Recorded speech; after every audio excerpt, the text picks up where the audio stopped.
possamos aí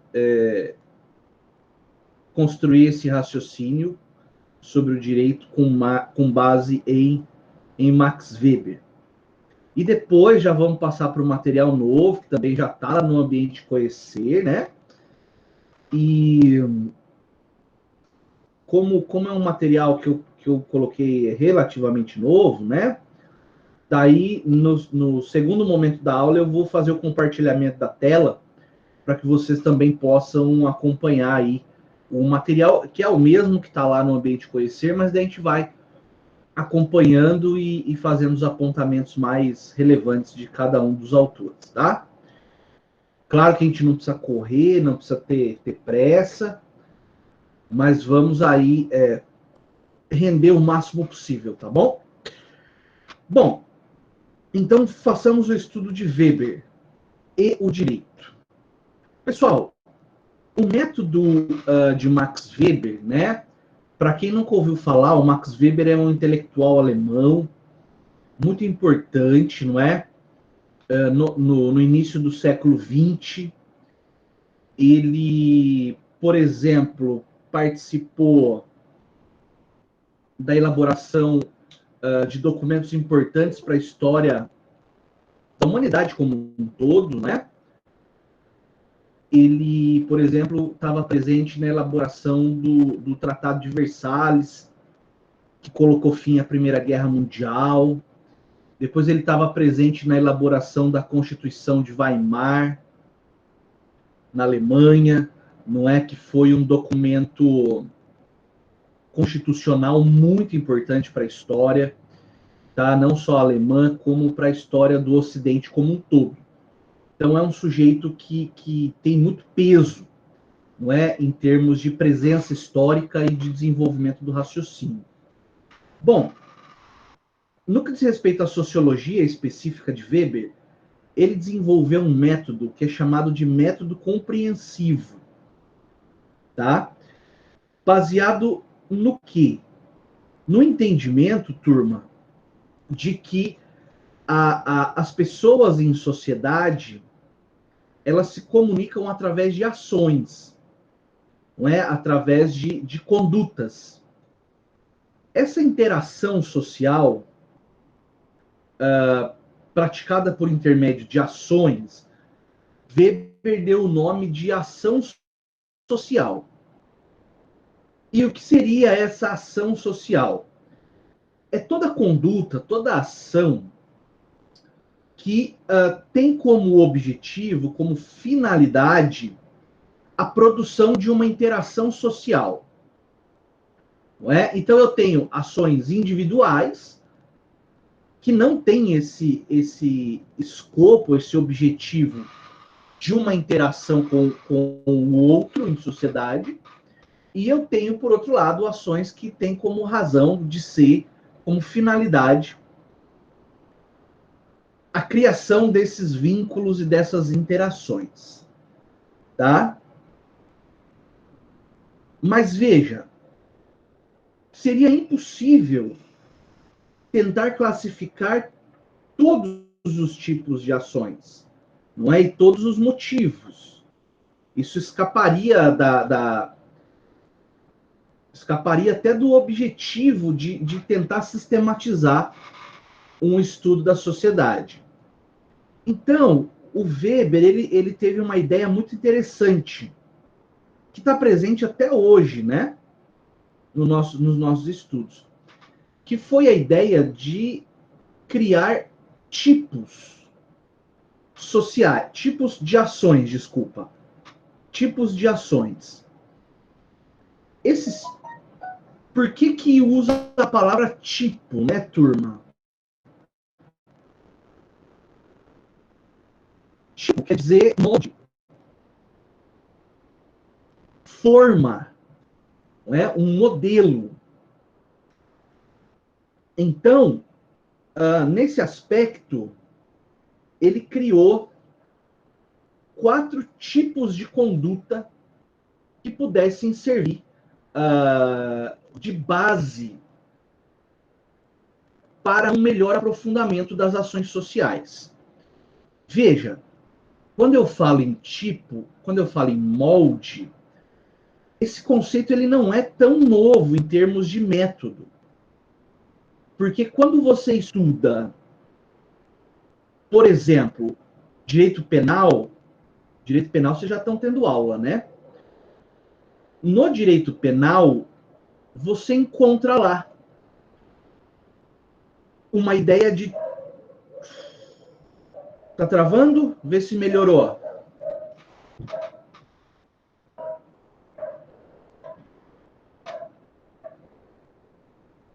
Podemos dar seguimento? Melhorou. Melhorou, legal. Então, eu dizia que quando você estuda lá no direito penal, você encontra também aquilo que o professor Adriano Aranão, acho que dá aula para vocês, né? O professor Aranão já deve ter falado, ainda que de forma tangencial nesse começo. Olha, o tipo penal do furto. O que é o tipo? É o molde, é a conduta. Então, lá no tipo penal do furto, está escrito assim: subtrair para si ou para outra em coisa alheia móvel. Isso é um modelo de conduta, não é? Weber, nesse diálogo entre direito e sociologia, enfim, ele acabou também utilizando a ideia de tipagem, né, de tipos, de moldes. Então, quando, por exemplo, você vê uma novela, eu não recomendo, né? Mas quando você assiste a uma novela e você vê aquele vilão, aquela vilã, que é uma pessoa má, cruel, uma pessoa ruim mesmo, faz maldade a novela inteira. Veja, aquilo é usado pela dramaturgia como um tipo, como um molde. Então, qual que é a ideia? Eu pego assim, olha, eu preciso de uma pessoa má para ser o antagonista, não é? Então, nessa pessoa má, eu vou colocar todas aquelas características que causam repulsa à figura do vilão. Né? E é interessante que muitas vezes é tão bem feito, tão desempenhado o papel pelo ator, pela atriz, que não raro, né, a gente ouve falar que determinado ator, determinada atriz foi agredida na rua, ou verbalmente, ou até fisicamente, como já aconteceu, né, de um ator ter tomado um chute na perna, que inclusive o machucou bem, né? Salvo engano, era aquele ator, o Jackson Antunes, porque ele fazia um papel de um vilão que era nojento, efetivamente. Então, por que fazer isso? Porque quando eu penso na ideia do tipo, sob a visão de Weber, eu exagero as características do tipo. Eu transformo ele num tipo superlativo, né? Notadamente quando eu quero, por exemplo, incorporar isso num personagem. Né? A gente encontra, por exemplo, na literatura, alguns tipos muito interessantes, não é? Por exemplo, o tipo do avarento. O avarento é aquela pessoa mesquinha. Então, existe na literatura universal, eu não vou me recordar a obra agora, mas um personagem que ele era tão mesquinho, tão mão de vaca, que ele contava quantos grãos de arroz ou quantos grãos de feijão que os filhos poderiam comer em cada refeição, né? Então, nesse aspecto, nós visualizamos aí um aumento, não é, proposital das características.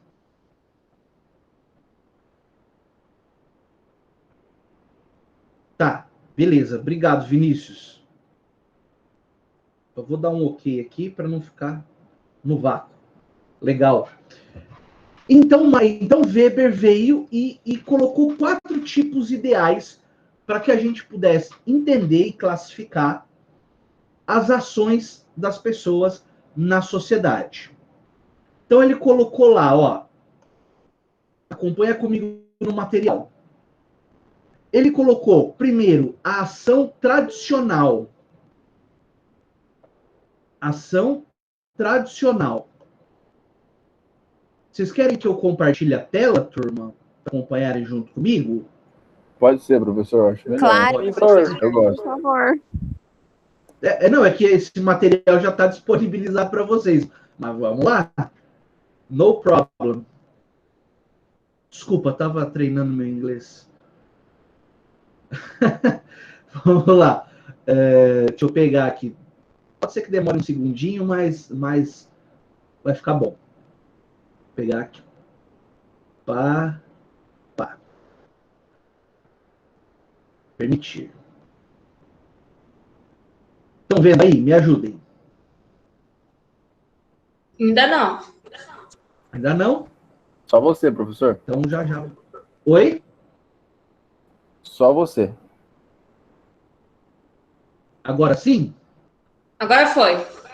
Então vamos lá. Então acompanha comigo aí, ó. Na tela que eu quero ver.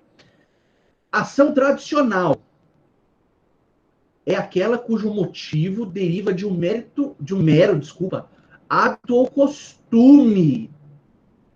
Uma pessoa que age desse modo simplesmente faz o que sempre foi feito, sem questionar ou planejar sua atitude. Então, é aquilo que está, geralmente, que nós aprendemos porque os nossos antepassados, os nossos ascendentes, eles nos ensinam a ser assim. Quer ver um exemplo muito comum na nossa sociedade?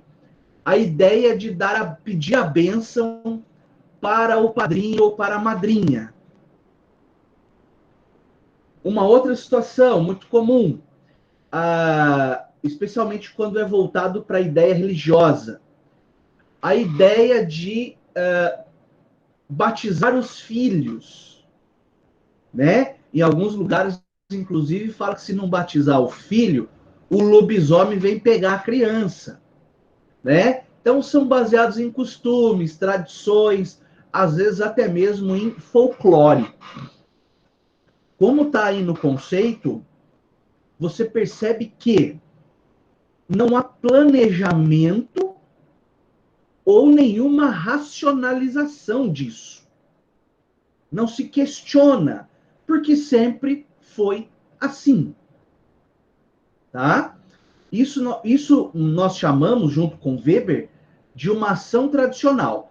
Então, a partir de agora, quando você vê uma determinada situação em sociedade, na sua família, ou até fazendo uma autoanálise de algumas condutas, você percebe que é porque sempre foi assim. E você simplesmente está repetindo.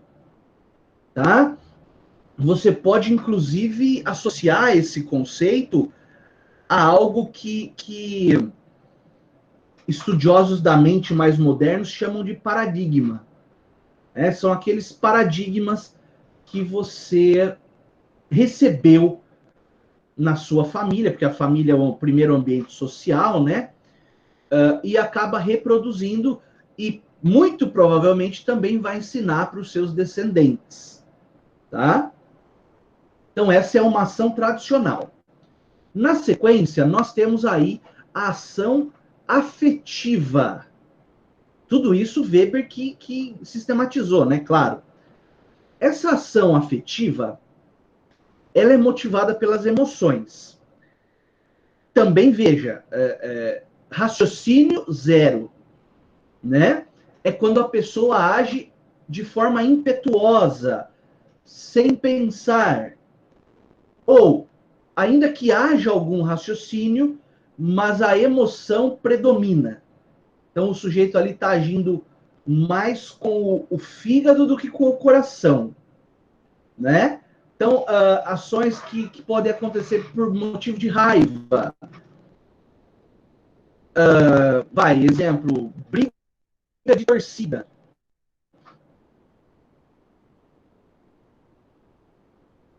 Né? Ou rancor, preocupação.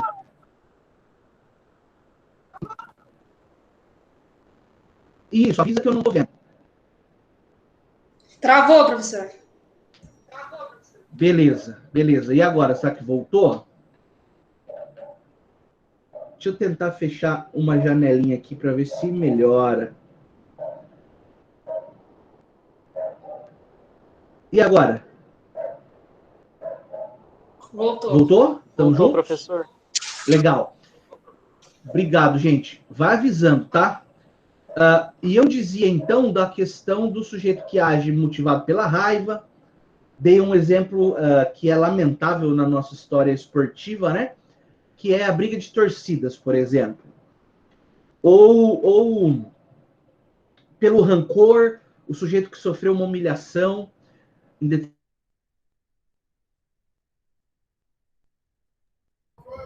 Travou de novo. Travou. Dessa vez a internet dele que caiu.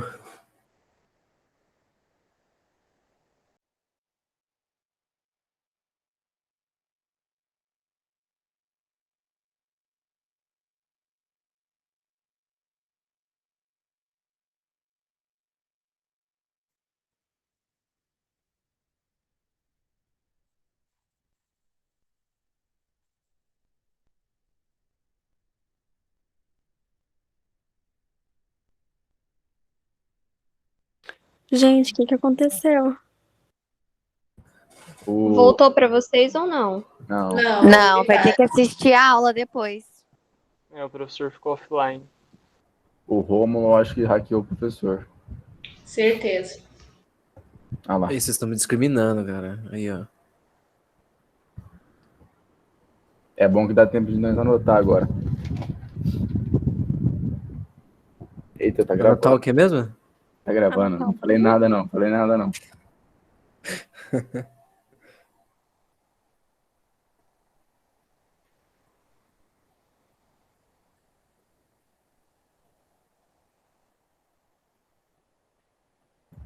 Ô, Rômulo, bebeu água hoje? Cara, bebi, cara. E você, bebeu? Ah, tô bebendo aqui. Quantos litros, mais ou menos, você bebe por dia? Cara, uns 2 litros por dia, cara. Porque é tá melhor. bom, tá bem hidratado. Opa. Porque é melhor, né? 2 pedras no caminho do que 2 no rim, né, mano? Gente, eu acho que ele voltou. Entrou um Isso aí. leão. Não, professor, a gente tá falando sobre beber água. Você bebeu água hoje, professor? Oi? Bebeu água hoje? Eu tô aqui, ó. Se hidratar. Ô, garrafinha chique essa aí, hein, professor? Tô hidratando. Você viu só? Essa garrafinha que eu trouxe da Itália quando eu fui lá. Olha, o cara é chique. Tô brincando. A minha trouxe do mercado. Não, a minha também. Tô enchendo o saco. Voltamos então, turma? Estamos juntos? Estão me ouvindo? Tá com delay, né? Professor, Pois não, Marina? por que ele fez essa... Ele elaborou esse pensamento, professor? Ele fez essa classificação em tipos para que ele pudesse facilitar a análise das condutas em sociedade. É claro que quando nós vermos as 4, tivermos terminado as 4, nós vamos perceber, Marina e turma, que na verdade existe uma predominância de algumas em determinado momento, tá? Mas nada impede também que haja uma mescla dessas condutas, tá? Porque o sujeito ele pode agir baseado na emoção, mas com um plano de ação. Não é?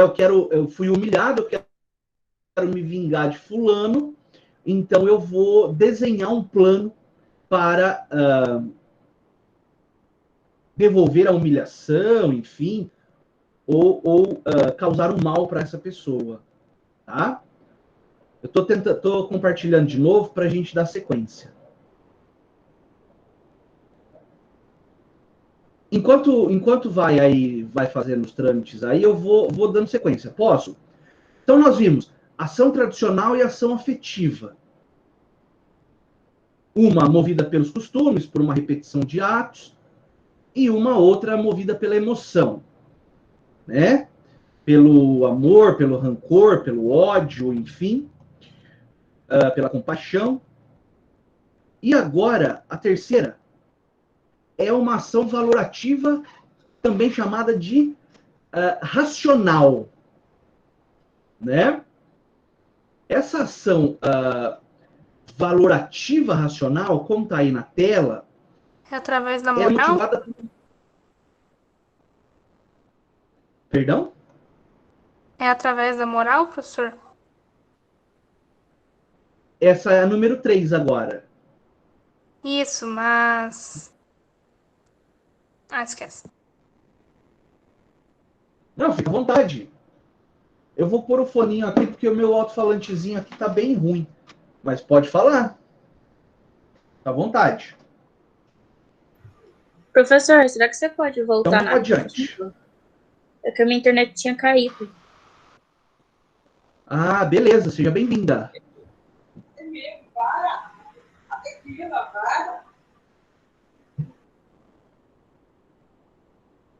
Bom, na ação valorativa racional, veja lá, ó. Ela é motivada por uma crença valorativa que aparece desconectada de qualquer análise de correspondência entre o ato e o resultado.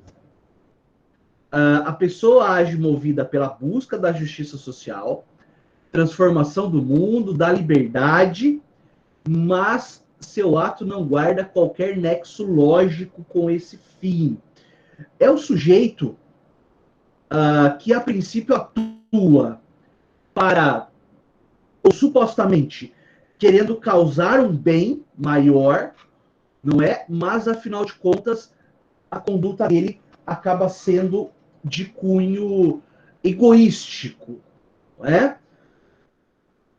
Aquelas pessoas que, embora estejam motivadas por uma boa causa, não é? O seu modo de agir acaba não condizendo com essa causa que ele visa ou se julga defender, não é? Aqui também acho que não tem muito mais o que a gente Pode dar mais aprofundar. um exemplo dessa valorativa racional, professor? Um exemplo? Vamos lá. O sujeito que lá em 1939, 1933, né? Chamado Adolf Hitler, ele disse que queria um mundo melhor. Só que dentro daquela visão distorcida do que era melhor, ele ocasionou a morte de milhões de pessoas. Então, como que é possível eu dizer que vou tornar o mundo melhor exterminando seres humanos? Não é? Acho que esse exemplo, sem falsa modéstia, acaba esclarecendo bastante, não é? Como que eu posso enxergar uma situação dessas. Claro que esse exemplo também que eu trouxe, o próprio Hitler acaba sendo um tipo ideal, se parar para pensar, né? Porque ele conseguiu reunir também o que há de mais asqueroso, baixo e repugnante no ser humano, né? Não sei se eu te respondi. Respondeu sim, professor. Obrigadão. Podemos caminhar? Estamos juntos? Ô, professor, volta na 3 rapidinho pra mim tirar um print rapidinho. Ah, claro. Ó, só lembrando que esse material está no ambiente conhecer, viu? Mas está aqui, ó. Tá na mão. Deixa eu tirar esse quadrinho da frente. Aí, obrigada. Imagina. E agora a ação intencional racional. Bom, nessa ação intencional racional, vou ler o conceito e a gente explica. É aquela motivada por um cálculo que elege os melhores meios para se chegar a um resultado. A pessoa age escolhendo meios conforme a sua utilidade, fazendo conta, deliberando da eficiência e a obtenção efetiva do resultado. Travou! Travou, Esse professor. partido é o mais condizente com a modernidade. Professor, travou. Eu acho que é porque quando compartilha, trava. Professor, eu tô achando que você tá compartilhando a tela, daí tá juntos? travando. Eu também tô achando isso, Alice. Vocês se oporiam se eu parasse de Não, professor, a gente Compartilhar não para a gente propõe, poder ver né? se dá continuidade na situação? Não, eu tô acompanhando pelo material que tá lá, então pra mim não faz diferença. Então. Tá. Então eu vou parar a apresentação, senão acho que nós não vamos conseguir avançar, né? Tá? Peço desculpas aí, mas a gente tem que fazer o melhor com o que tem à mão. Mas acompanha aí, o material já foi disponibilizado para vocês, tá? Se não, presta atenção na explicação e eu dito algum conceito que vocês acharem necessário. Nesse quarto tipo de ação, que é a ação intencional, vocês perceberam pelo conceito que ela é aquela que tem mais a ver com uma atitude, uma conduta racional. Porque se você pegar o primeiro tipo de ação, que é a ação tradicional, você vai ver que não tem raciocínio nenhum. É mero costume, não há questionamento. Passando depois pela ação afetiva, pela ação de número 3, lá, valorativa racional, e pela número 4, que é a intencional racional, você percebe que do 1 até o 4 existe um aumento do raciocínio, ou da aplicação do questionamento, do raciocínio, da pergunta, dos porquês. Então, veja, um exemplo muito fácil dessa ação de número 4, da intencional racional, é o que nós estamos fazendo aqui hoje, por exemplo. Vocês todos, queridos alunos, queridas alunas, se propuseram a trabalharem com o direito, trabalharem com o mundo jurídico. Então, qual que é o planejamento que eu preciso? Por exemplo, eu quero ser juiz de direito, eu quero ser juíza de direito. Bom, primeiro passo, tenho que me inscrever no vestibular de uma faculdade de direito. Segundo passo, tenho que estar estudado para passar nesse vestibular. Terceiro passo, preciso cursar os 5 anos da faculdade. Quarto passo, preciso passar no concurso. Assim, para resumir a trajetória, né? Para não assustar também. Então, veja, existe um planejamento direcionado a um fim, tá? E isso, segundo o próprio Weber diz, não é? Esse tipo de raciocínio intencional racional, ele está voltado para o estabelecimento de um objetivo e o planejamento dos passos e metas que devem ser tomados até se atingir esse objetivo proposto.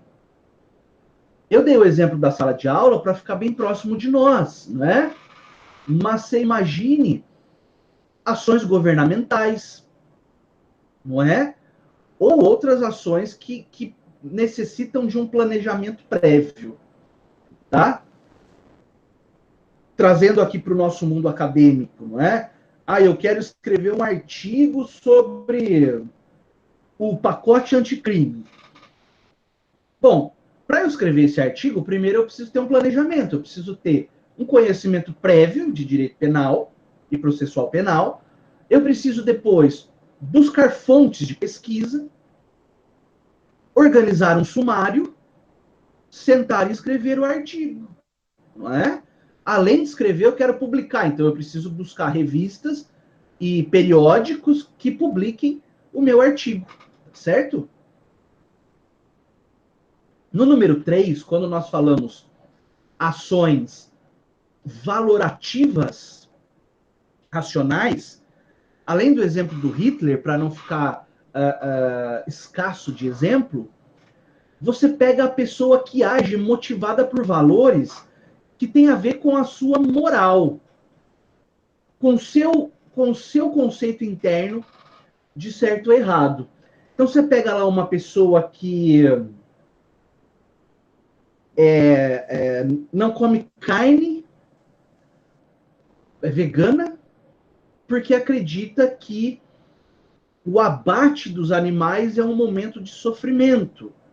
para o bicho, não é? E isso acaba, alguns dizem, né, respeito a todas as opiniões, alguns dizem que esse sofrimento ele se transfere para o alimento e nós consumimos aí essa carne, por exemplo, que vem já com uma carga negativa, tá? Então a pessoa está, em nome de um valor proteção dos animais, deixando de comer a carne, certo?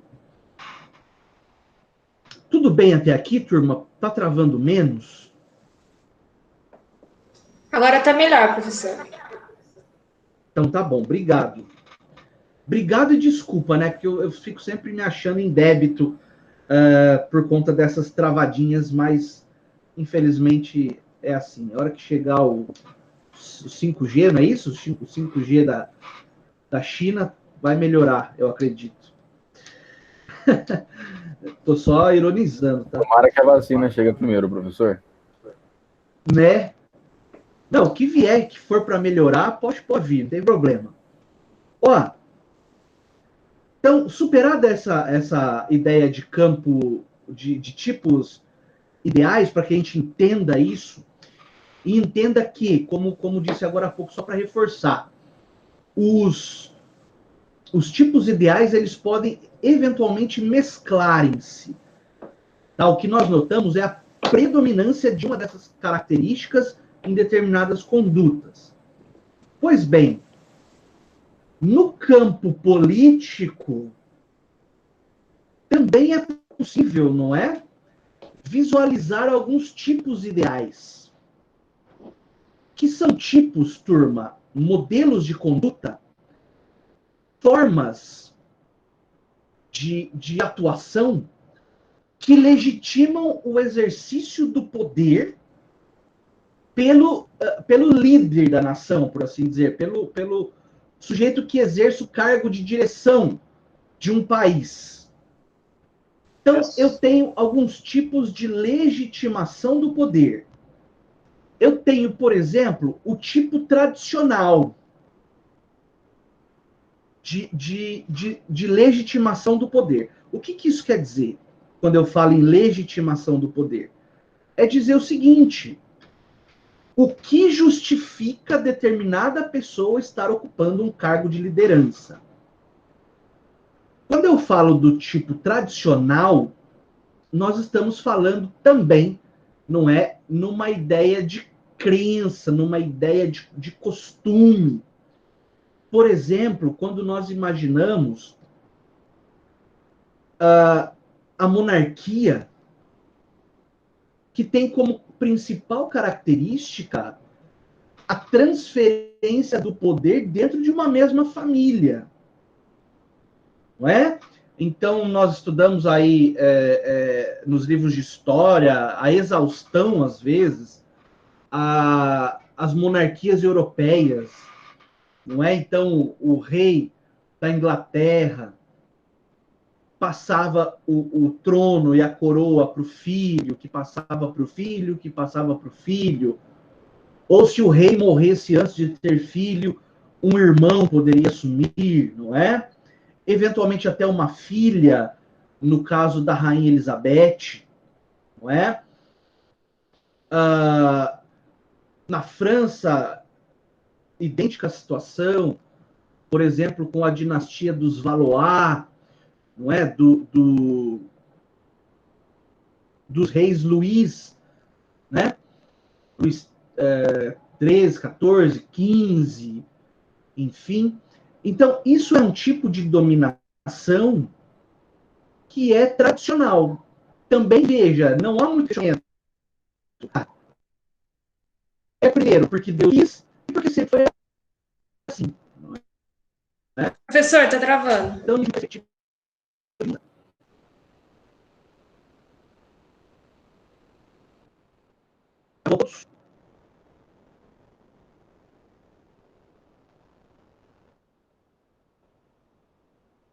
mudou?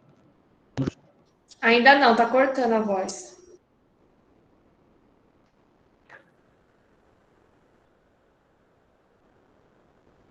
Beleza, você tá querendo continuar? Desculpa, Alice, eu não entendi o que você disse.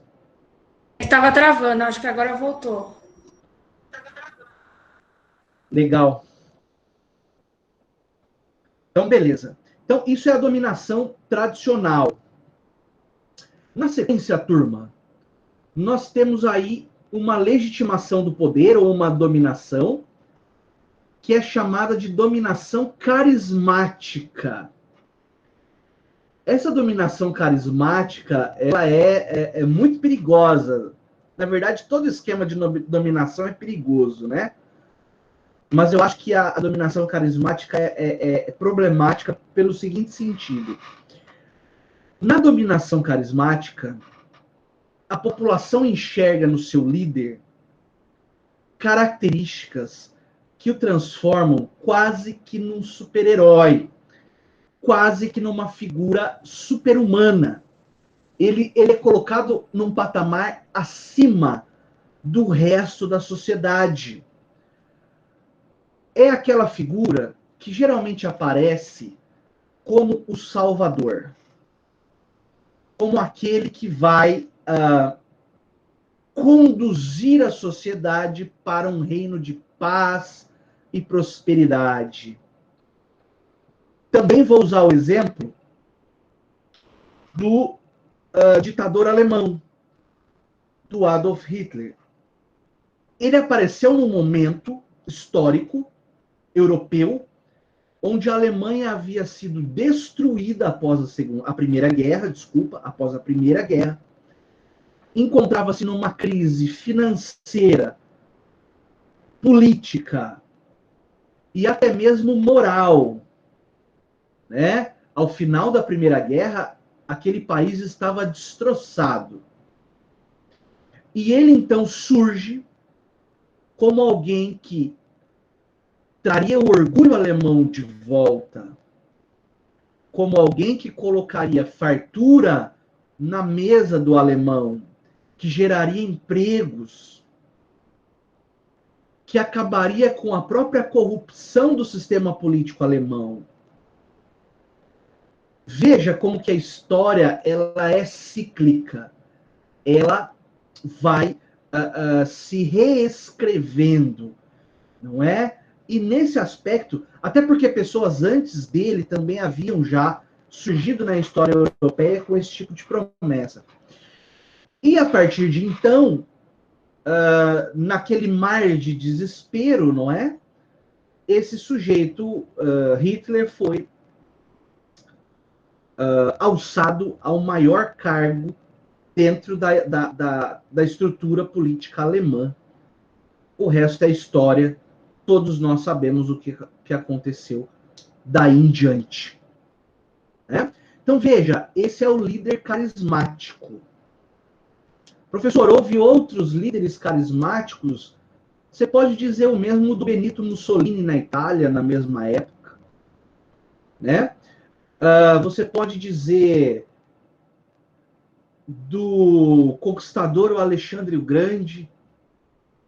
Vai dizer que o Alexandre não era visto, não é com olhos de quem olhava para uma verdadeira divindade na Terra. Não é tanto que na mitologia diziam que ele tinha o mesmo sangue de Aquiles, não é? Então veja, criam-se crenças em torno dessa figura de que ela é perfeita, não comete erros e que sempre quer o bem daquela sociedade, o que nem sempre é verdade. E ao final, o terceiro tipo é o tipo legal racional. Ora, esse é mais condizente com a modernidade que nós vivemos. No tipo legal racional, você percebe que o que legitima o exercício do poder por uma pessoa ou por pessoas, né, em cada um dos seus cargos, é a existência de uma estrutura lógica e legal. Por exemplo, num país como o nosso, de democracia representativa, o que legitima o exercício do poder é o voto popular. Numa democracia representativa, onde a população nem é certo falar, o certo é povo, né? Porque são conceitos diferentes. O povo elege os seus representantes. dentro de uma estrutura prevista na legislação e uma legislação prévia, né? É anterior à eleição, anterior à escolha. Então, veja, nós temos aqui, por exemplo, no nosso direito brasileiro, uma disciplina chamada direito eleitoral, uma justiça chamada justiça eleitoral, que são, tanto a disciplina quanto a justiça, vocacionadas para a organização dessas leis, que têm origem na Constituição, e também a organização do processo de escolha. A justiça eleitoral brasileira, ela é modelo, né? Muitos países do mundo e países muito desenvolvidos não têm justiça eleitoral, tá? Muitos países do mundo não têm um direito eleitoral tão desenvolvido quanto o nosso. Olha só, eu não vou dizer confusão, mas como é que eu vou chamar o que aconteceu na eleição norte-americana? A expectativa que gerou, não é? O fato de as apurações serem tão lentas, não é? E aquele sistema de delegados, não é? Que esse ano em especial de eleição norte-americana, os estudiosos brasileiros novamente se dedicaram, não é, a estudar ou aprofundar o estudo nesse sistema de delegados, que é um sistema de votação indireto. E a conclusão que se chega, se nós compararmos o nosso sistema eleitoral e o deles, é que o nosso é muito mais avançado e muito mais transparente, né, do que o deles, tá? Mas, assim, só a título de comparação. Isso é chamado de direito comparado, né? Quando você compara o direito de um país com o direito de outro. Então, nesse sistema de legitimação legal, racional, penso eu que existe uma segurança maior. Por quê? Porque ele é calcado na lei, não é? E o próprio sistema de substituição também é previsto na lei.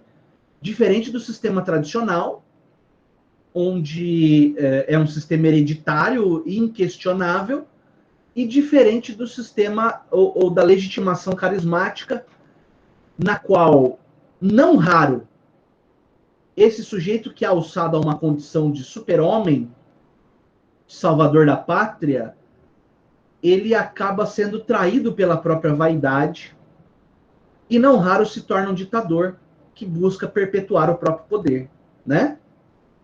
Então é nesse sentido que nós temos aí a legitimação do poder, também realizada por Weber na estrutura de tipos, tá? Pois bem, passando adiante ainda no nosso estudo de Weber, tá tudo ok até aqui? Tem alguma dúvida? Tudo certo, professor. Tudo certo? Então vamos Tudo adiante. Obrigado. Vocês sabem que entre nós não tem divisórias, tá? Vocês, por favor, se tiver dúvida ou quiser que repita algum trecho, é só avisar, tá? Passando adiante, Max Weber também dedicou parte do seu estudo àquilo que é chamado de burocracia. Porque ele diz o seguinte: a legitimação legal racional, ela só é possível dentro de um sistema burocrático. E quando ele fala de sistema burocrático, é claro que não é para menosprezar a figura do burocrata, né? Travou, professor. Travou. Não?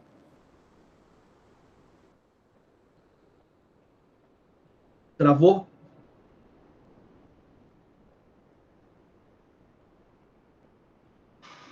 Travou para todos? Agora voltou, parece. É, aqui também. Legal. Obrigado. Então, como eu dizia, que essa dominação legal racional, ela se faz possível dentro de um sistema burocrático. Não que a gente enxergue isso pelo viés de algumas pessoas que dizem que a burocracia do Estado é ruim, que a burocracia do Estado é lenta, que funcionário público é isso. Não é isso que nós estamos conversando. Nós estamos analisando em tese, não é? Em tese. Para dizer o quê? Que a burocracia ela é um sistema lógico e organizado para que o Estado consiga funcionar. Para que o Estado funcione, ele precisa ter um mínimo de burocracia, que são regras e modelos a serem seguidos dentro do próprio Estado. Por exemplo, quando você vai, eventualmente, construir numa área verde, por exemplo, você vai empreender numa área ambiental, não numa área ambiental, mas numa área verde. Ou o teu empreendimento pode causar um dano ambiental. O que você precisa fazer? Você precisa procurar o poder público, que na sua estrutura burocrática tem um órgão específico para isso. Por exemplo, no âmbito federal, nós temos o IBAMA. No âmbito estadual, nós temos institutos ambientais. E você procura esses órgãos para pedir uma licença para empreender naquele local ou para empreender determinada atividade. O poder público vai analisar esse pedido, vai analisar o empreendimento e vai expedir ou não uma licença. Mas isso o poder público faz conforme a cara da pessoa que vai lá pedir a licença? Óbvio que não. Ele faz conforme padrões legais pré-estabelecidos. Então, veja, é uma estrutura necessária. O próprio Poder Judiciário, né, que nós vamos aí trabalhar dentro do Poder Judiciário, no âmbito forense, nas diversas carreiras que o direito proporciona, você acaba estando inserido dentro de uma burocracia judiciária. Que é importante? Eu penso que sim. Vou pegar como exemplo o processo penal, o direito penal, que é o que tem as punições mais graves, não é? Pode acabar com a pessoa presa.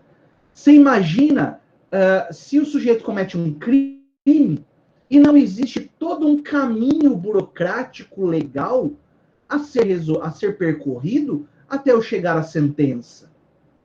Não é? Existem os procedimentos. Se o juiz sentenciasse também conforme o humor que ele acordou, não é?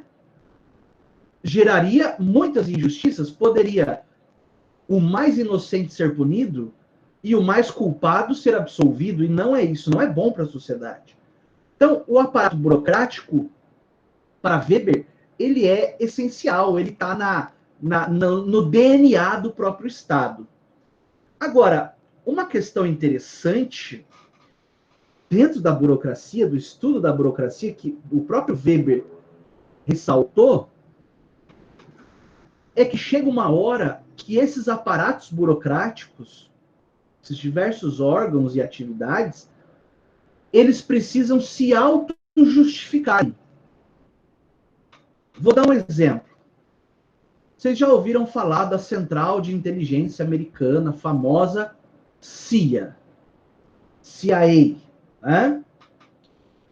Na época da Guerra Fria, os agentes da CIA combatiam o comunismo no mundo, cuja principal fonte era a União Soviética. Então, os agentes da CIA falavam russo, desenvolviam atividades de espionagem, os satélites eram voltados todos para aquela região do planeta, e havia essa guerra ideológica entre comunismo e capitalismo, que, na verdade, fez mais mal para a humanidade do que bem, né? Como toda guerra. Tudo bem. Chega na década de 80, a União Soviética se dissolve, a cortina de ferro é rasgada, e agora a CIA se vê sem um inimigo. Certo? E agora? O que nós vamos fazer? É preciso criar novos inimigos. E aí vem Talibã, Al-Qaeda, o terrorismo do Oriente Médio, e a partir daí a CIA se justifica para combater essa forma de terrorismo agora, esse terrorismo. Eu não duvidaria que, caso amanhã ou depois, que é um conflito ideológico também, né? Que esse conflito desaparecendo, a CIA vai eleger novos inimigos e assim por diante. Porque se ela não garantir a própria preservação enquanto uma instituição burocrática, ela vai deixar de existir. E os seus funcionários, que na verdade falam por ela, né, ficariam sem emprego ou ficariam alojados em outros empregos que eles não querem, algo nesse sentido. Então você acaba vendo que é aquela figura da... Sabe aquela figura da cobra engolindo o próprio rabo, a própria cauda? Aquele círculo, não é? Onde ela tenta sempre se auto-justificar. Tá bom? Essa é a ideia, o estudo de burocracia que Weber fez. Ao mesmo tempo em que ela é essencial, algumas instituições, talvez não tão essenciais assim, lutam para se autopreservarem. Tá? Beleza. Para a gente encaminhar para o finalzinho da aula de Weber, você percebe então que ele estabeleceu também você percebe que todo esse raciocínio ele é a base de tipos, né? 4 modelos de direito ou 4 tipos ideais de direito.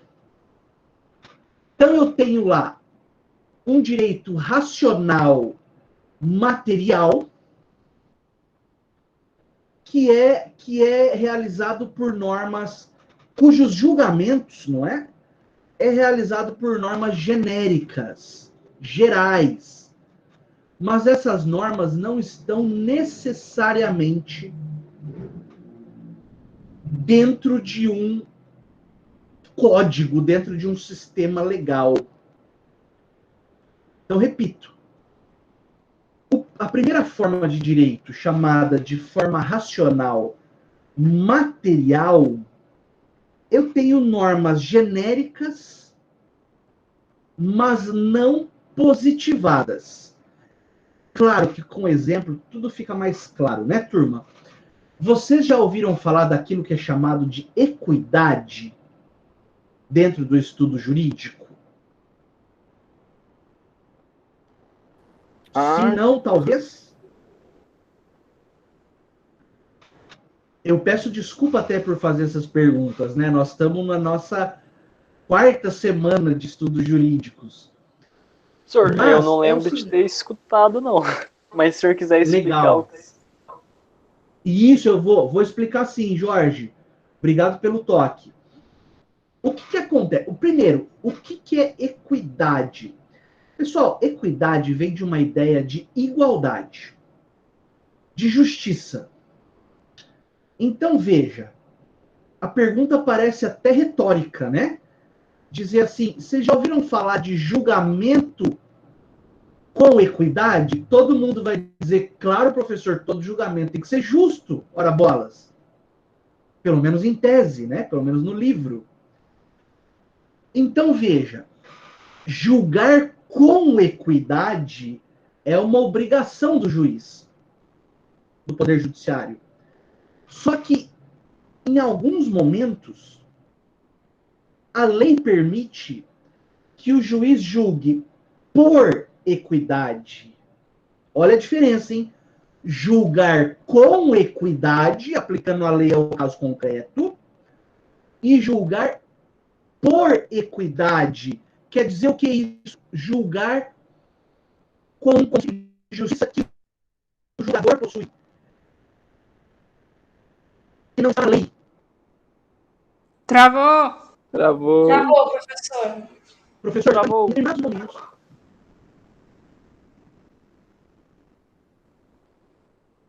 Travou. Sim? Tá cortando. Tá cortando, né?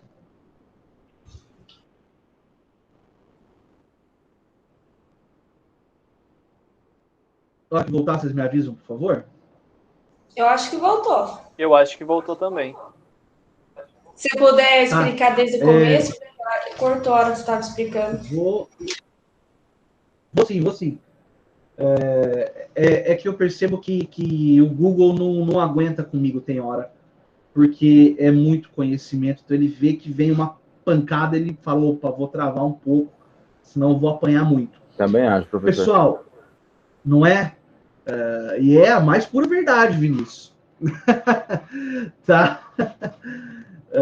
Falo isso só para quebrar o gelo, tá, turma?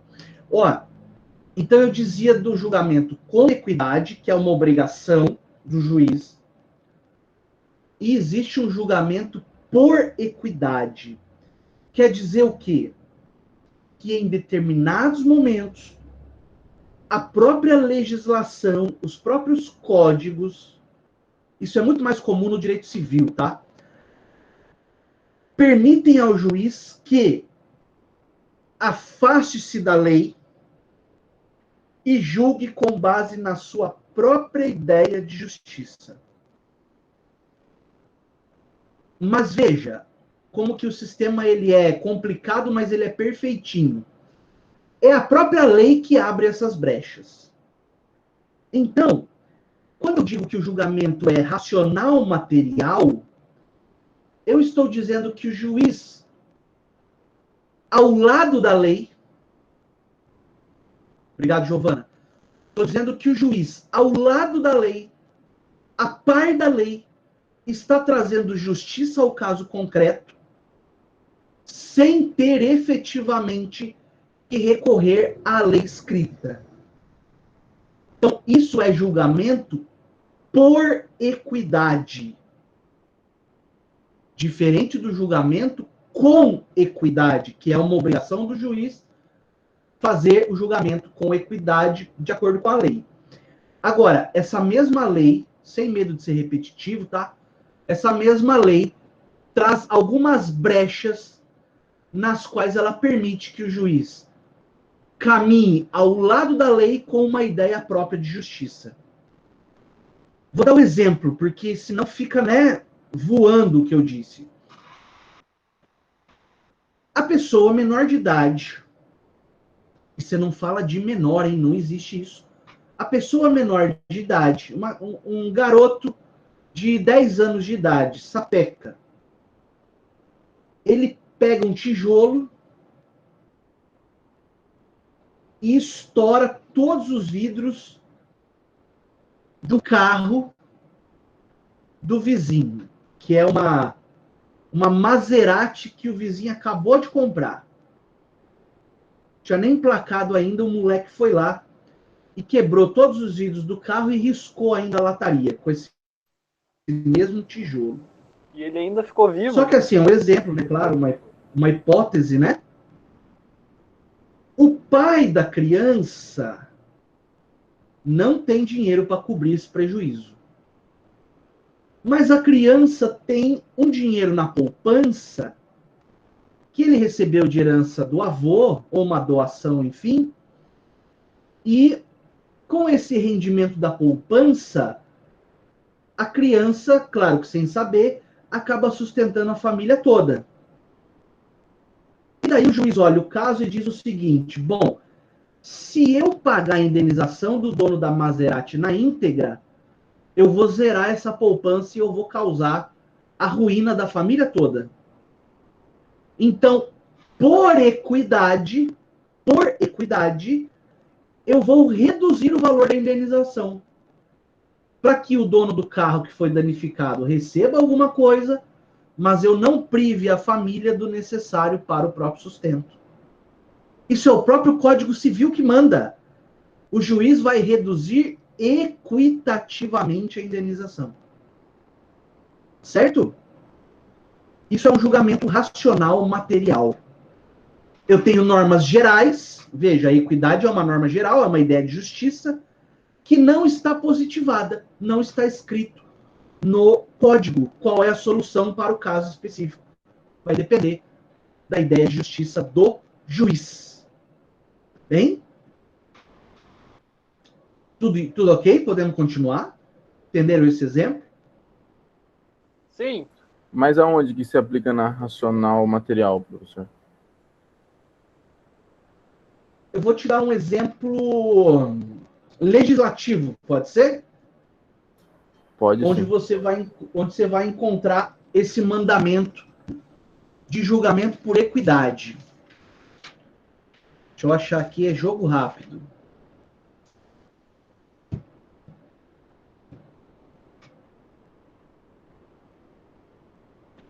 Artigo, vou pôr aqui no chat, tá? Artigo 928,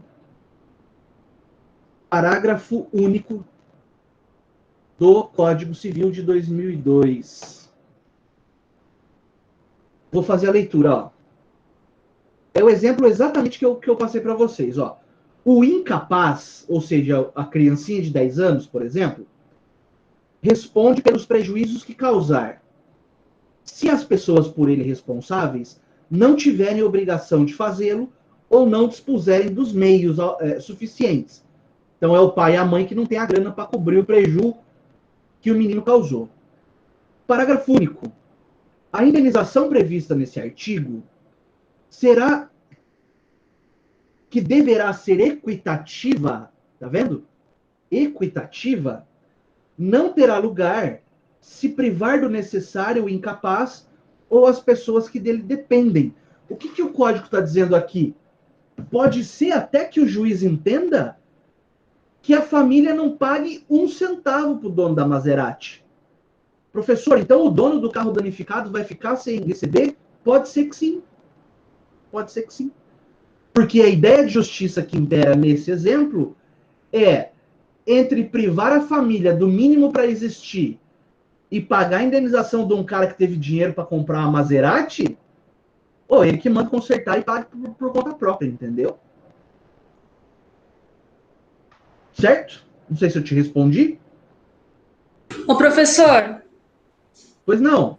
então nessa questão fica o juiz que vai julgar se o menino vai ter que pagar o carro ou não. Isso. Ele que. Ah, entendi. Porque a própria lei permitiu, Alice, que o juiz fizesse isso. Agora, em outros momentos do Código Civil, você vai encontrar assim, causou prejuízo, paga, automático.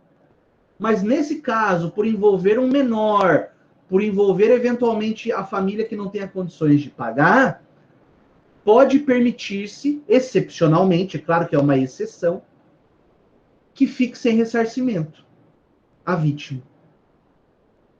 Tá? Maravilha. Uma outra forma de direito que Weber visualizou é uma forma irracional material.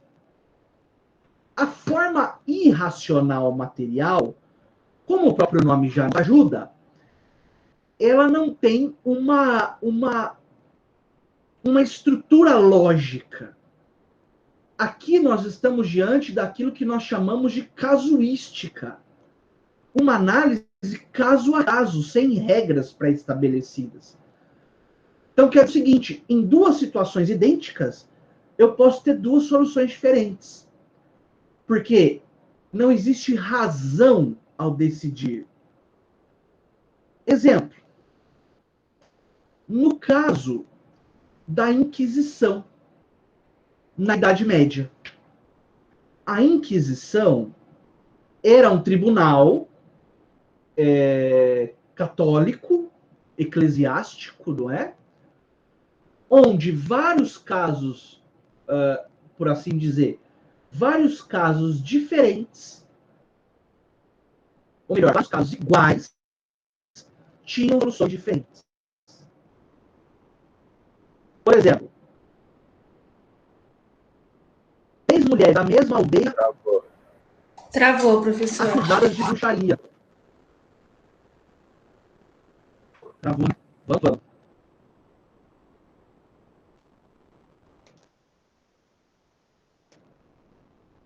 Continua acabado?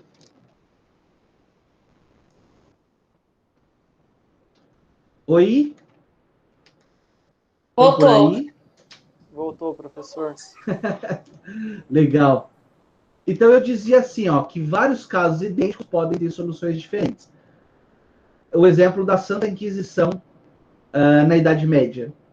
Então, 3 mulheres da mesma aldeia, com a mesma idade, acusadas da mesma conduta, poderia acontecer das 3 serem condenadas à fogueira, por serem supostamente bruxas. Poderia acontecer de uma ser condenada e 2 absolvidas, ou poderia acontecer de 2 serem condenadas e uma absolvida. Não havia certeza nenhuma. Dependia do que passava na cabeça do julgador. Tá? Então, veja. Isso acaba sendo a aplicação mais irracional do direito que você puder imaginar. Onde que tem direito aí num caso desse? Talvez só na parte que legitima o julgador, porque geralmente era um bispo, não é? Um cardeal, que era eleito julgador pelo direito canônico. Mas como ele iria aplicar o direito dali para frente, aí é outra história, né? Porque ele poderia olhar para uma dessas 3 mulheres e dizer fogueira nela. Para outra, ele poderia aplicar uma sessão de tortura, que também não era nada bacana. E para a terceira, ele poderia absolver. Então, veja, isso gera insegurança jurídica. Turma, a maior aspiração da sociedade ocidental ao longo da história pode ser resumida em 2 palavras: segurança jurídica. Tá? A terceira forma de direito é um direito irracional formal. Aqui até existem alguns procedimentos. Por exemplo, existe um rito procedimental. Existem uma sequência de atos processuais a serem praticados. No entanto, o resultado do processo é imprevisível. Isso também gera insegurança. Não adianta nada eu ter um rito processual se eu não sei o resultado que pode acontecer. Hoje, por exemplo, no direito penal, processo penal, eu tenho um rito conhecido, previsto no código, e eu tenho basicamente 2 resultados lá na frente. Não é? Absolvição ou condenação. Nesse procedimento irracional formal, olha que interessante. Processos da Idade Média também. Então, o sujeito era acusado de homicídio. Ele matou alguém, supostamente. Daí ele vai na frente do juiz e fala: eu não matei, eu sou inocente. O que o juiz fala? Falava na época, que é um sistema chamado de ordalhas, tá? Ordalhas. O juiz falava: então você é inocente? Você tem certeza que você é inocente? Eu tenho, excelência. Então traz uma chapa quente aqui. Muito quente, incandescente, uma brasa, um fogo. E ele põe a mão, o acusado. Se o acusado sair com a mão intacta, é porque ele é inocente e Deus o protegeu. Se a mãozinha dele queimar, é porque ele é culpado e deve ser condenado. Isso existiu, turma. Parece que saiu de um filme, sei lá, de Senhor dos Anéis, ou do Game of Thrones, mas isso existiu, turma. Quer ver um outro sistema de provas que eles usavam? Amarra um monte de pedra na cintura do cara e joga ele no rio. Se ele boiar, é porque ele é inocente. Se ele afundar e morrer afogado, é porque ele é condenado, então já foi até executada a sentença. Professor, então todos eram culpados, porque todos iam queimar a mão e ninguém ia boiar. Exatamente, a lei da física impede acontecer o contrário, né? Por mais fé que o sujeito tenha, dificilmente ele vai pôr a mão no fogo e vai sair com a mão gelada. né? Ou vai ser jogado com pedra no rio e vai boiar. Então, esse era um sistema ainda, turma, como o próprio nome diz, irracional, brutal. O direito penal no mundo ocidental já foi o que tem de mais agressivo, né? Que você possa imaginar. E caminhando para aquilo que é o modelo ideal, nós temos o direito racional e formal. Aí eu tenho o que é desejável, né? Em que sentido? Que é um direito onde a burocracia e o procedimento, os diversos procedimentos, são pré-concebidos. O que eu quero dizer com isso? Eles vêm antes do fato. Então, ele está previsto na lei antes que os fatos concretos ocorram, né? Por exemplo, um procedimento para cobrar um tributo, ele já está previsto na lei antes mesmo da pessoa praticar o fato que gera o tributo. Por exemplo, o tributo para cobrar IPVA, ele já está previsto na lei tributária antes do indivíduo comprar o automóvel, né? O procedimento para punir um homicídio, que é o processo do júri, ele já está previsto antes mesmo do sujeito matar alguém. Então, e o resultado, ao final, é um resultado previsível. Né? O sujeito que entra para ser julgado no júri, por exemplo, por ter matado alguém, ele sabe que, ao final, existem alguns resultados que são certos. Ou vai ser pela condenação, ou vai ser pela absolvição, para ficar nesses dois, para não complicar muito a conversa. Então, o sujeito, na hora que ele entra no júri de manhãzinha, né, geralmente começa às 9 da manhã, ele olha para a porta e pensa, o réu, né, coitado não, o réu, enfim, em geral. Eu não tenho muito dó de réu, não, mas ele pensa, né, na hora que ele olha lá para aquela porta, ele fala, bom, hoje eu saio daqui por aquela porta ou algemado ou abraçado com a minha família, se ele assim tiver. Né? Então, é o que vai acontecer ao final daquele dia, aquela sessão. Então, eu tenho um procedimento pré-estabelecido e um resultado. E o que acontece se o procedimento não for observado? O processo é nulo, porque existe direito de defesa, né? Existe uma série de garantias que foram concebidas para proteger o réu. E aqui eu não falo em tom de crítica, não. Na verdade, essas garantias são extremamente necessárias.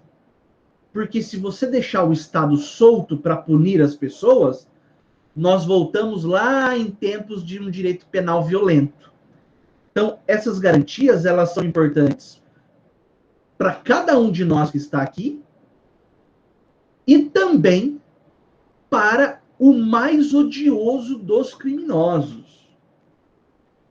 Porque a Constituição reza que todos nós temos direito a um processo justo, ampla defesa e contraditório.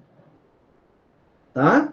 Então, o direito racional formal é o que existe de mais avançado, de mais sofisticado em termos de organização jurídica.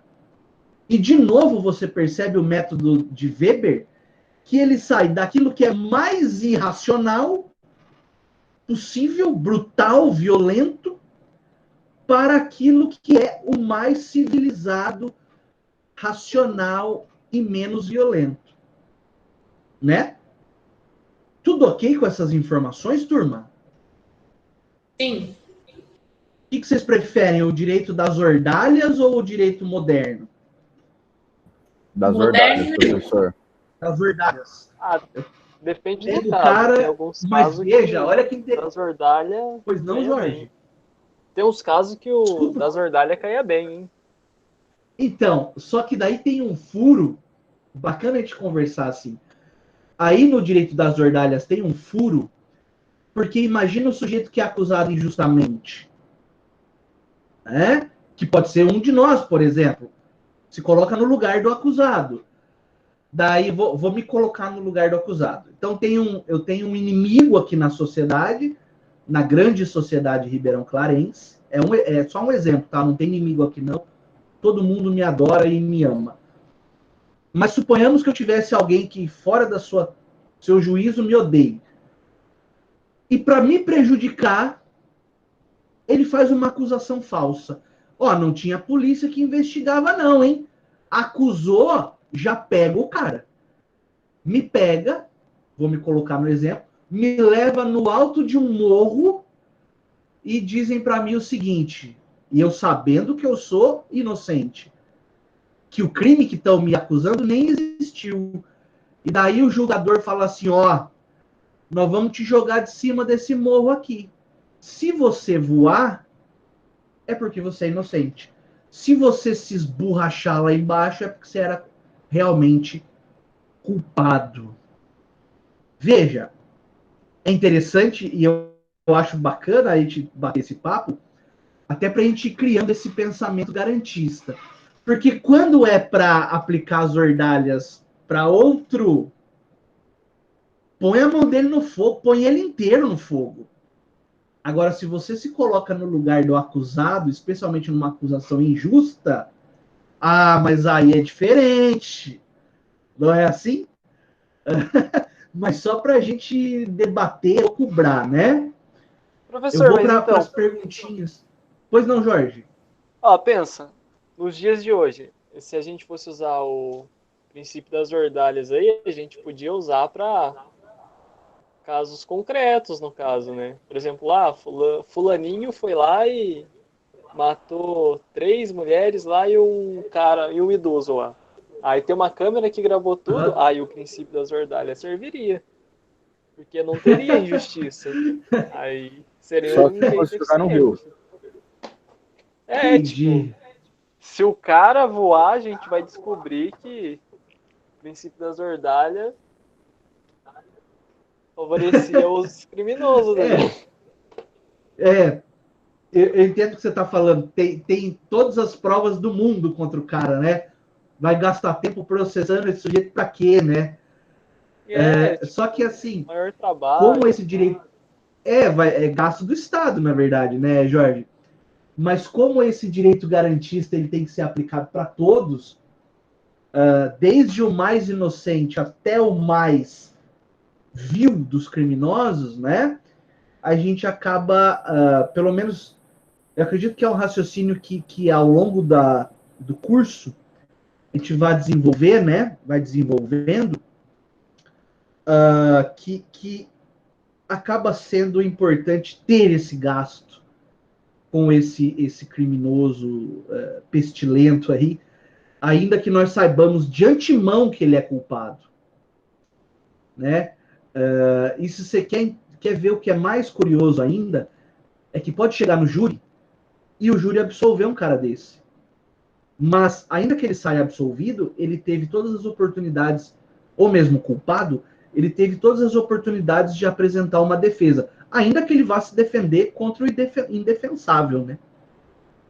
Mas é porque, na generalidade, o sistema processual penal, ele quer assim, ó, o raciocínio é assim, e eu já vou para a Larissa e atender o Vinícius.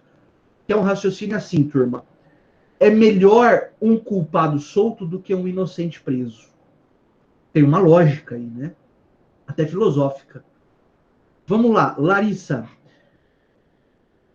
E é por isso que hoje em dia nós falamos do conceito de culpabilidade durante o julgamento. Exatamente. Porque eu preciso apurar todas as circunstâncias nas quais o crime aconteceu. Tá? Porque nem sempre o crime é um fato que advém de algo mal, de algo ruim. Olha que paradoxal isso, né?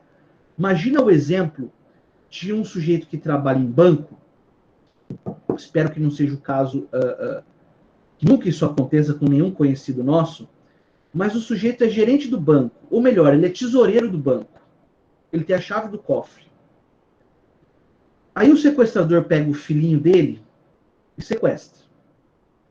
E manda uma cartinha pro pai. Dentro da cartinha que o sequestrador mandou, tem a pontinha do dedinho do filho do tesoureiro, que tem 6 aninhos de idade, um pedacinho do dedo e escrito na carta com sangue: me salva, papai.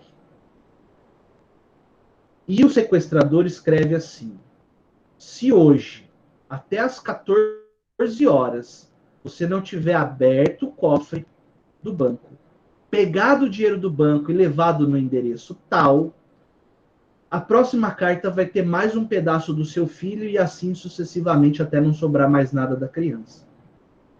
Ora, esse tesoureiro não vai pensar duas vezes para ir até o banco, abrir o cofre, pegar o dinheiro e levar para o sequestrador.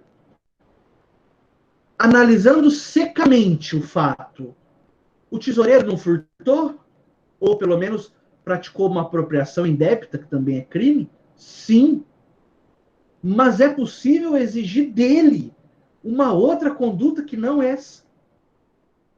Não. Penso, né? Acho que a resposta unânime seria não. Porque talvez se fosse a sogra, larga picotando aí, pô, mandando os pedaços que eu vou tentando colar aqui em casa. Mas o filho, não é? Olha só. É outra história. Não, tô brincando, tenho muito respeito e carinho pelas sogras. Até porque a minha mãe é uma sogra, né? Mas, nesse aspecto, olha que interessante, Larissa, olha que interessante, turma. A lei, depois de muita evolução, hein? Depois de séculos, a lei penal vem e fala assim: esse tesoureiro não é culpável pelo que ele praticou, porque ele estava numa situação que você não poderia exigir uma conduta diferente dele. Né, Madu? Olha aí, ó, o perigo que a sogra corre. Então, a ideia de culpabilidade é importantíssima. Muito bem perguntado, valeu. O Vinícius levantou a mão. Por favor, Vinícius, fica à vontade. Professor, uma curiosidade, será que existe alguém que foi absolvido de um fato que, um assassinato, por exemplo, que ele foi provado que ele cometeu, só que mesmo assim ele foi absolvido? Existe algum caso assim ou outro caso parecido? Existem vários, infelizmente. Porque assim, o júri, ele é composto por pessoas do povo, que não necessariamente têm conhecimento jurídico. E você sabe que ali na sessão do júri, quando o advogado fala, quando o promotor fala, eventualmente, o advogado consegue colocar na cabeça do jurado que havia um motivo que justificava aquele crime. Ou, basicamente, é por um motivo. Exemplos clássicos que existem na jurisprudência, na literatura, na jurisprudência. O indivíduo, isso mais antigamente, o indivíduo pega a mulher num ato de traição e ele mata a mulher. O que os advogados que estão no exercício deles, isso não é crítica não, tá? O que o advogado alegava no júri? Legítima defesa da honra. O homem traído tinha o direito de matar a mulher. E muitos jurados, na época, caíam nessa conversa, até porque era uma espécie de costume. Isso eu digo há 60, 100 anos atrás. E os jurados iam lá e absolviam o cara contra todas as evidências de que ele efetivamente deu um tiro na cabeça da própria mulher. É comum, hoje menos, mas já foi muito comum isso acontecer. Tá? Alice, pois não. Professor, essa questão de legítima defesa da honra do homem, eu estava vendo na TV que não vai ser mais considerada como defesa essa argumentação. E Isso. outra coisa, sobre júri, eu estava vendo uma série na Netflix, nos Estados Unidos, que a maioria dos casos que são julgados de pessoas inocentes e que são julgados como culpados, o júri tem um grande peso, porque o júri influenciava a maioria das vezes. Então, às vezes, ele só pega uma ideia que o advogado o promotor falou e eles condenam uma pessoa que às vezes nem cometeu o crime. Nos Estados Unidos acontece muito isso. Entendi. É bacana a gente conhecer um pouco do sistema norte-americano, para depois, quando vocês forem estudar processo penal, processo do júri, para fazer as comparações, né? Com relação à legítima defesa da honra, já tem um bom tempo assim que não se admite mais esse tipo de argumento, né? Primeiro porque ele é anacrônico, né? Ele é atrasado, ele ficou já num passado jurídico, e em segundo lugar porque isso vai contra a dignidade da mulher, né? O fato de acontecer uma traição, não só da mulher com relação ao homem, mas do homem com relação à mulher, também é algo que é da própria sociedade, né? Como é que você vai punir alguém com a morte porque houve uma traição? Talvez aquele que foi traído devesse fazer uma autocrítica e ver onde que errou, não é, que ocasionou essa situação, já que dificilmente alguém que está satisfeito em casa em todos os aspectos vai buscar alguma coisa fora, né? É que nem aquele copo cheinho, aquele copo que está até a boca cheio, você não consegue pôr mais uma gota d'água, né? Então aquele relacionamento que é pleno, ele não tem espaço, não tem abertura para traição, né? Pelo menos essa é a minha concepção de relacionamento. Não sei se eu te respondi, Alice, espero que sim, tá? Respondeu sim, professor, obrigada. Imagina, eu que agradeço. Pois não, Carmelinda. Essa semana, aqui em Ribeirão Claro, um homem pegou a mulher dele traindo ele. E ele foi atrás do procurador porque ele quer que a esposa dele pague um salário e cesta básica para ele. Isso pode ser aplicado mesmo por causa da honra ou não? Entendi. Você é aqui da Grande Ribeirão Claro? Bacana. Muito bom saber que tem uma conterrânea aqui na sala. É até bom para eu controlar minha língua e não contar determinados casos. Então, Carmelinda, imagina, é assim, ó. Esse caso do cônjuge que trai ser obrigado a pagar pensão e até indenização, a jurisprudência já tem aceitado. Isso dentro do âmbito do direito de família. Porque o que acontece? Os tribunais têm passado a entender que a traição... É claro que conforme o caso, né? Conforme o caso. Mas os tribunais têm passado a entender que, conforme o caso, a situação do cônjuge traído é uma situação de humilhação, de rebaixamento. Então, isso causa dano moral. Então, é possível, sim, que o advogado do traído ou da traída peça em juízo indenização por dano moral, com certeza o divórcio ou o fim da união estável, e a partir daí o pagamento de uma pensão mensal. É possível acontecer, sim. Na minha opinião, é um avanço. Ele nem foi atrás de advogado, ele foi atrás do procurador mesmo, do Jacoinha, sabe? Entendi. Uhum. Ele foi atrás que quer o salário e a cesta básica. Aí tem essas nuances aí que são extraprocessuais, né? Mas a princípio é possível, sim, a jurisprudência já tem acobertado esse tipo de pleito. Então tá bom. Né? Obrigado. Legal. Imagina, eu que agradeço. Turma, com isso, nós encaminhamos aqui para o final do nosso amigo Max Weber, não é?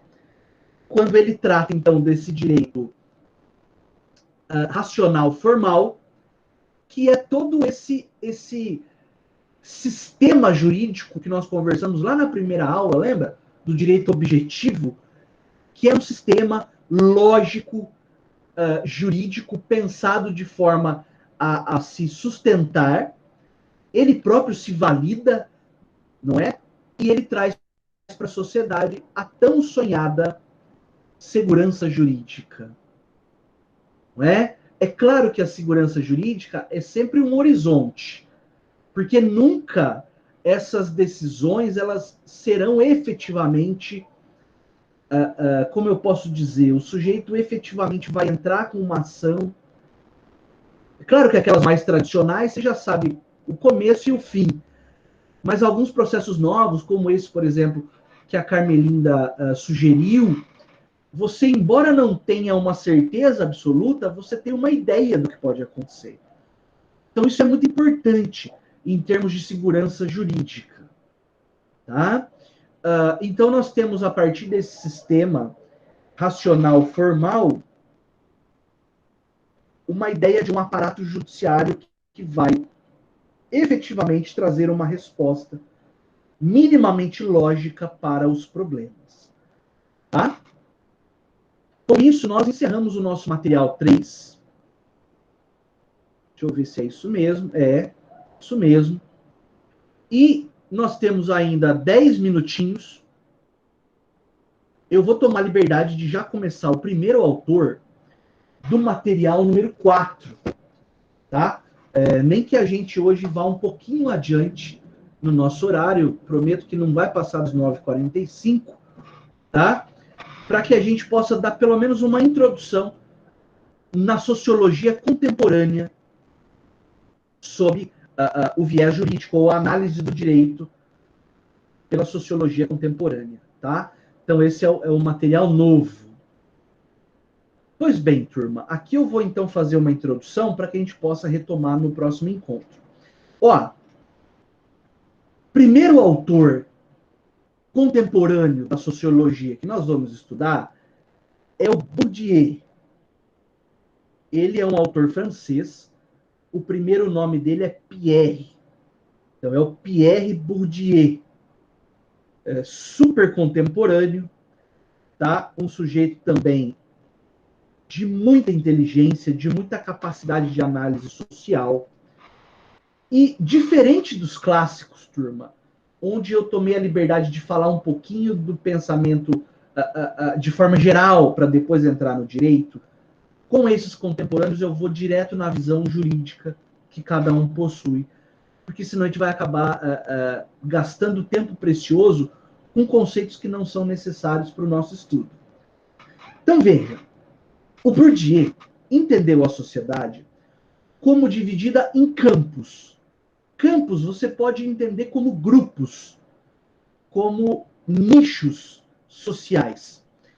Então, eu tenho campos das mais variadas formas. Por exemplo, eu tenho um campo político, tenho o campo artístico, o campo jurídico e assim sucessivamente. O campo religioso e assim por diante. E o que o Bourdieu fala? Que dentro desses campos, os indivíduos tendem a agir numa espécie de defesa de sua classe. Né?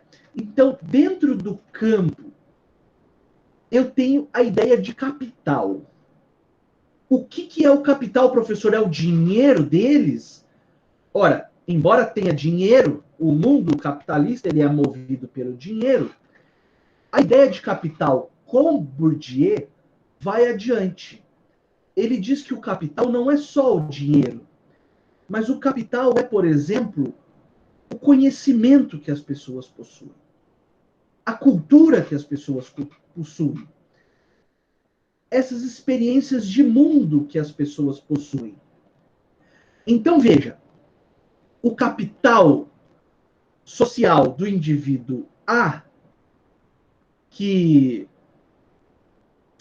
teve acesso às melhores instituições de ensino desde pequeno, que durante as férias viajava para conhecer pessoalmente aquilo que ele via nos livros. Então, ele estudou Grécia e ele teve a possibilidade de ir e conhecer os templos e pessoalmente. O professor está travando.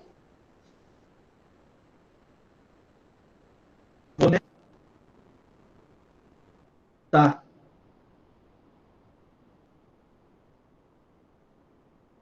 Veja se a gente vai ser final de capital. Passa para a gente. Passa para a próxima aula. Voltou? Estamos juntos?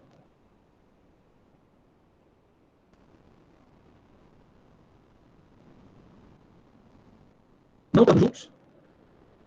Pena. Voltou? Voltou. Não, é que eu perguntei, estamos juntos? Aí alguém respondeu não. Eu falei, poxa, que triste. Ó, então veja, a ideia de capital significa a bagagem cultural e educacional que uma pessoa tem. Então eu dava o exemplo daquele que estudou nos melhores colégios, que pôde conhecer pessoalmente aquilo que estudou, teve um preparo maior. Então ele tem um capital muito mais volumoso do que aquela pessoa que não teve acesso a ensino além daquilo que é fornecido para o Estado, que nunca saiu nem da própria cidade e que também nem aprendeu a desenvolver um raciocínio crítico sobre as coisas. Então eu tenho uma diferença de capital cultural. Isso acontece até mesmo dentro dos campos. Então você pode pegar, vamos pegar o campo jurídico como um exemplo. Eu tenho lá dentro de um campo jurídico pessoas que dedicaram toda a sua vida só a estudar o direito, que, por exemplo, não precisaram ou não quiseram advogar, não foram fazer concurso, nada disso. O sujeito traçou a sua vida profissional para ser um estudioso do direito e não um praticante do direito. Então é comum que esse sujeito tenha feito doutorado, pós-doutorado, enfim, alcançado os degraus acadêmicos mais altos. E também é comum que ele escreva livros de direito, pegando, por exemplo, o Código Civil, interpretando e escrevendo o livro, que são os nossos famosos manuais, são os famosos doutrinadores do direito. E aqueles, é muito comum também que eles sejam professores de direito, né? E há aqueles que seguem o caminho da prática jurídica, que manejam os processos, que são verdadeiros operários do direito. Mas isso não quer dizer que um seja melhor do que o outro, não é isso que eu estou dizendo. Eu estou dizendo que existe uma diferença de capital jurídico, intelectual jurídico. Então, aquele que pratica o direito, quando ele se depara com uma dúvida num caso que ele está defendendo, ele vai procurar o livro daquele que escreveu e estudou o direito, o doutrinador. Entenderam essa ideia? De forma alguma, um é mais valioso que o outro. Um não existe sem o outro, né? O próprio direito não existe sem os dois. Mas veja que existe uma diferença de capital. É possível que aquele que pratica o direito, sem dedicar-se a um estudo aprofundado, consiga enfrentar determinados debates jurídicos. Porque ele está no campo da prática. Né? Diferente daquele que está no campo do estudo teórico, que ele pode aprofundar o debate.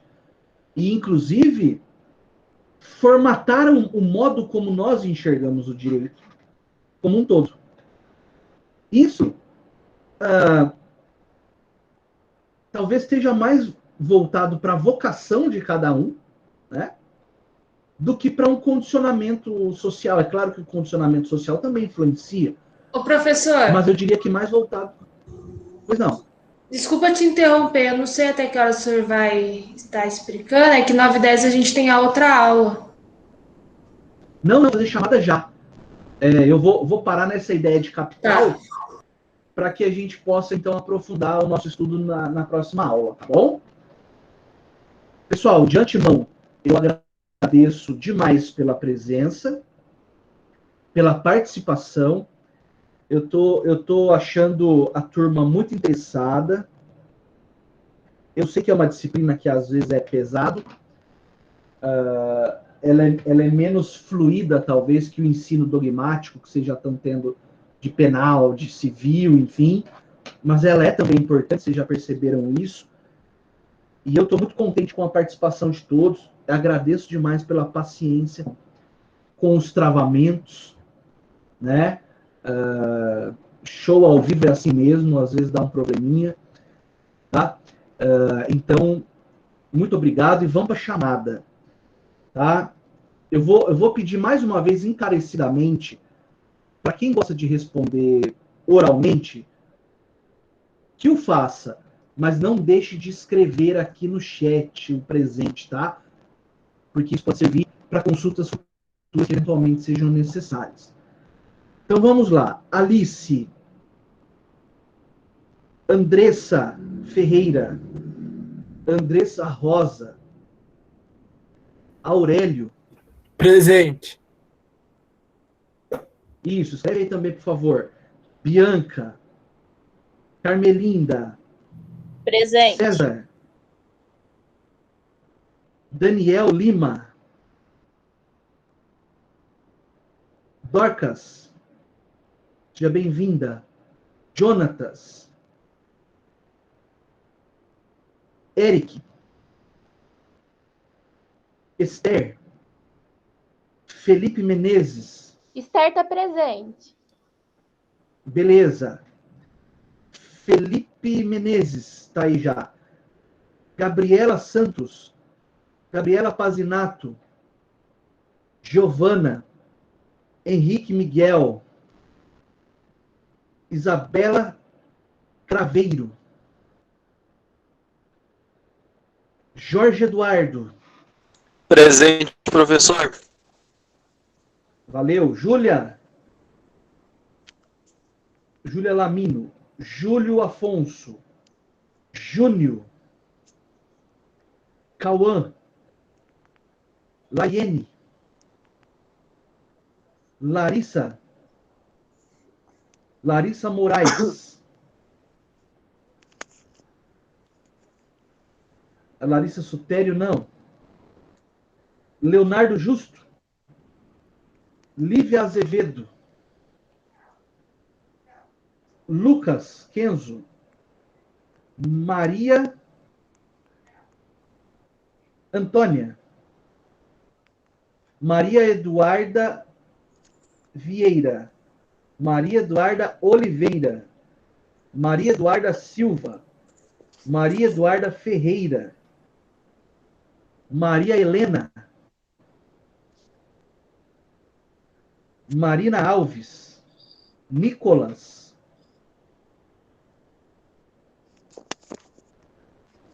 desculpa, Paulo Fernando, Rômulo, Samuel, Presente, professor. Thaís, Presente. Vinícius Anardo, Presente, presente. Vitória Mial, Yasmin, Giovanni. Presente. Pessoal, obrigado. Bom intervalo a todos. Boa semana.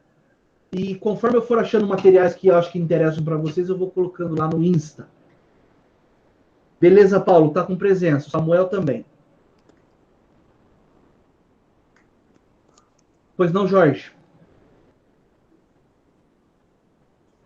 Ah, meu microfone ficou ligado. Eu que agradeço. Sem querer, professor. Valeu. Tchau, tchau, professor. Até mais. Até mais. Obrigado pela presença. Boa semana. Obrigado, Larissa.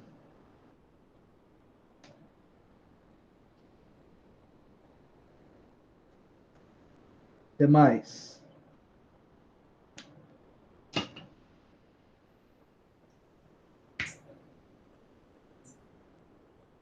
Eu coloquei presença, Isabela, desculpa. Aí, beleza.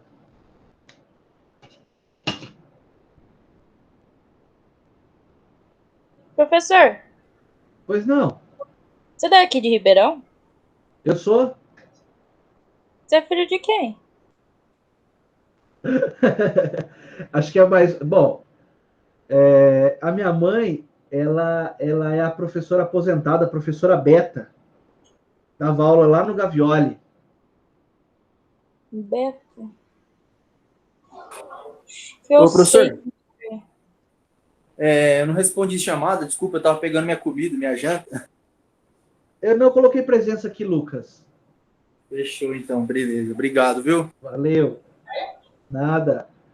E você é filha de quem, Carmelinda? Desculpa perguntar. Ah, eu sou filha da Elaine Romão. Entendi. É que Muito eu bom. não tô lembrada de te ver aqui. Eu trabalho lá no fórum, desde 2016. Trabalho como promotor lá. Você é promotor? Não, eu sou assessor do promotor. Ah, sim. O concurso já foi, né? Que teve Qual deles?